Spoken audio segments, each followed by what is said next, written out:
देखिए इसी बीच एक बड़ी खबर आ रही है नेपाल से। बड़ी खबर है, नेपाल में मौत का आंकड़ा बढ़ गया है। प्रदर्शन में अब तक 20 प्रदर्शनकारियों की मौत हो चुकी है। बहुत दुखद है, लेकिन 20 प्रदर्शनकारियों की मौत की खबर है। आंकड़ा लगातार बढ़ता हुआ, 250 से ज्यादा लोग अस्पतालों में भर्ती हैं, यह भी जानकारी आज सामने आ रही है। तो नेपाल में प्रदर्शनकारियों की मौत का आंकड़ा लगातार बढ़ रहा है और अगर ये जेनजी हैं तो बहुत दुखद है, क्योंकि युवा देश का भविष्य होता है और भविष्य इस तरह से सड़क पर उतर आए तो उस सरकार पर सवाल तो उठते ही हैं। ये लाइव तस्वीरें इस वक्त हम आपको दिखा रहे हैं। देखिए कैसे सड़कों पर आगजनी की गई है, गाड़ियां जल रही हैं धू-धू करके। वहां पर आपको जेनजी दिख रहा है, युवा दिख रहा है जो अपनी मांगों को लेकर सड़क पर उतरा हुआ है, सरकार के भ्रष्टाचार के खिलाफ सड़क पर उतरा हुआ है, अपने अधिकार को लेकर सड़क पर उतरा हुआ है। और इसी में कुछ लोग हैं जिन्होंने अपनी जान भी गंवाई है। लेकिन जनरल सिन्हा जो कह रहे हैं उसी बात को आगे बढ़ाते हुए एम्बेसडर वोरा, मेरे पास एक डेटा है। चाइना नेपाल में एफडीआई और नेपाल को एक्सपोर्ट करने के मामले में सबसे बड़ा प्लेयर बन चुका है। बीट सीमेंट या हाइड्रो पावर या फिर इंफ्रास्ट्रक्चर जैसे हवाई अड्डा जैसे कुछ बड़ी बड़ी परियोजनाएं। एक दूसरा, चाइना के जो नेपाल के जो वरिष्ठ सैन्य अधिकारी हैं वो पीएलए की एकेडमीज में शिक्षा प्राप्त कर चुके हैं, जिससे चीन का प्रभाव वहां पड़ रहा है। दो, तीसरा, सैन्य सहयोग में चीन ने नेपाल को $32 मिलियन से अधिक के हथियार और उपकरण मुहैया कराए हैं और अभी कल से नेपाल और चीन का एक 10 दिनों का ज्वाइंट वॉर एक्सरसाइज भी शुरू होने जा रहा है। तो क्या ये और हमने देखा था 2020 में सर, चीन की राजदूत कैसे कम्युनिस्ट पार्टी में मेल मिलाप करवा रही थी जब वहां पर एक पॉलिटिकल फ्रेगमेंटेशन शुरू हुआ था या फ्रिक्शन शुरू हुआ था वहां पर।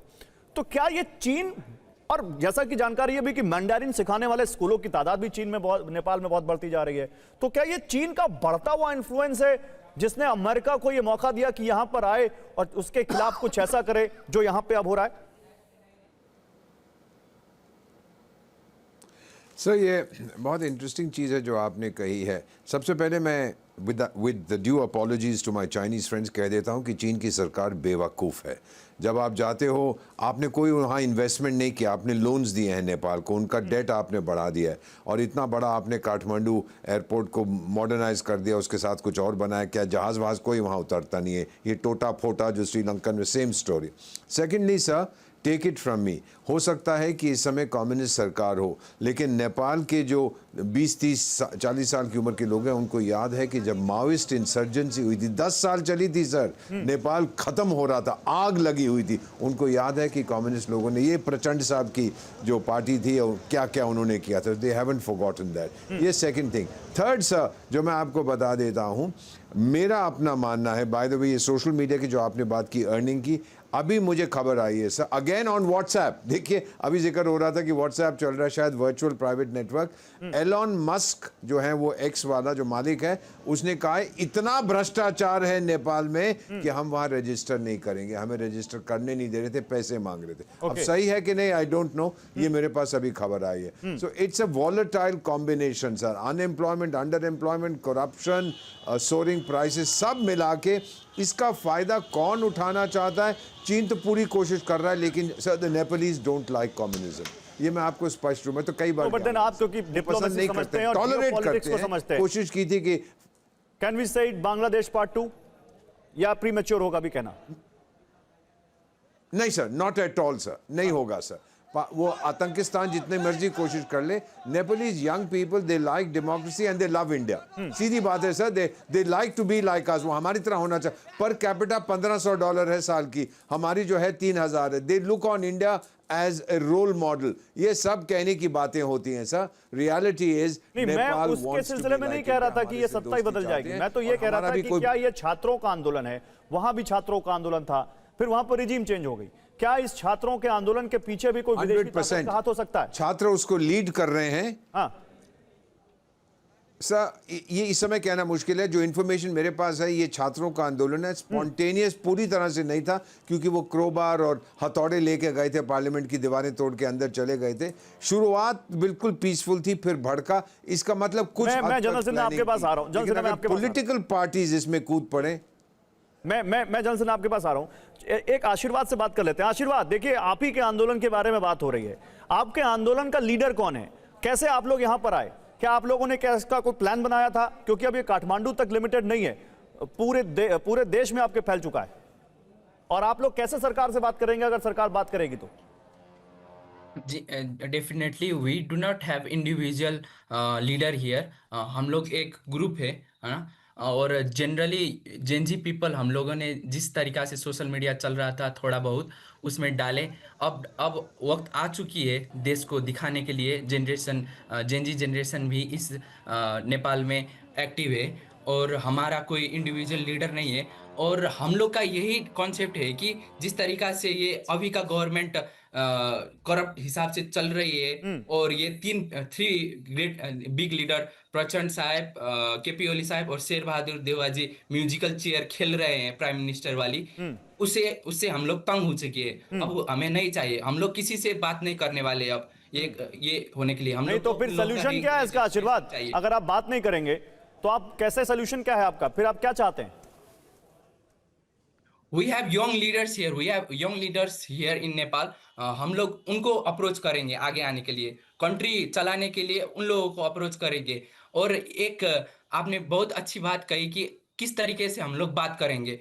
वो हमें कमजोरी ये है कि हम लोग ने डिसाइड नहीं की कि हम लोग कैसे मीटिंग करेंगे। हम लोग का भड़ास था, हम लोग का एंगर था, वो जाके हम लोग ने दिखा दिया। पर हम लोग का एक ही कंसर्न है, ये तीन लोग जैसे म्यूजिकल चेयर खेल रहे हैं, सिस्टम बिगाड़ रहे हैं, करप्ट हो रहे हैं, उन लोग का समाप्त करना था, उन लोग का दिखाना था। अब बहुत हो चुका है। कोई पॉलिटिकल पार्टी अगर आपके आंदोलन को लीड करने आई तो क्या उसको आप लोग मंच देंगे? सॉरी, कोई पॉलिटिकल पार्टी अगर आई आपकी मदद करने और आपके साथ कहा कि हम आपके साथ चलेंगे? मैंने सुबह भी कहा, कोई भी भातृ संगठन हो, कोई भी पॉलिटिकल पार्टी हो, उन लोगों का आशीर्वाद, उन लोगों का सपोर्ट हमें नहीं चाहिए, उन लोगों का पॉलिटिकल दिमाग नहीं चाहिए। और हम लोग का देश नेपाल बहुत सुंदर, शांत, बहुत ईमानदार देश है। आप लोग को भी मालूम है, दीपक सर ने भी कहा है, एकदम हम लोग रोल मॉडल मानते हैं, बड़े भाई जैसे मानते हैं इंडिया को, इंडिया चाइना को। उन लोगों का डॉटी पॉलिटिक्स यहाँ पर ना लगाया जाए। नेपाली सिटीजन को एक भारत और नेपाल का तो रोटी और बेटी का रिश्ता है, तो वो तो आप सही कर रहे हैं। लेकिन जॉनसन आप कुछ ऐड ऑन कर रहे थे। मैं सोचता हूं कि ये श्रीलंका का मूवमेंट्स है। आपने बांग्लादेश का नाम लिया। श्रीलंका में जिस तरह से राजपक्षे के प्रेमदासा की सरकार को निकाले थे, क्योंकि इकोनॉमिकली एब्सोल्युटली डाउन है नेपाल, तो वो एक मोमेंट है। और फिर वहीं से कुछ ना कुछ निकलता है, जैसा आपने श्रीलंका में देखा। इकोनॉमिकल इसका मेन बेस है। उन्होंने कहा भारत और चाइना दोनों के साथ में, तो शायद मैं उससे नहीं मानता हूं। भारत से हमारा उनका रिश्ता बहुत अच्छा है। चाइना वहां पर इंटरफेरेंस आपने जो बताया, जिस तरह से चीजें, वो बहुत बड़ी एक हमारे लिए भी है, क्योंकि उन्होंने कैटेग्राफिक एक हमारे ऊपर डाला था, जिसमें लिम्पिया धोरा, काला पानी, लुपी लेक। नहीं, बिल्कुल सही कह रहे हैं। तो अब सवाल है कि ये आंदोलन कहां जाकर रुकेगा? अमर, फाइनल कमेंट्स फॉर यू।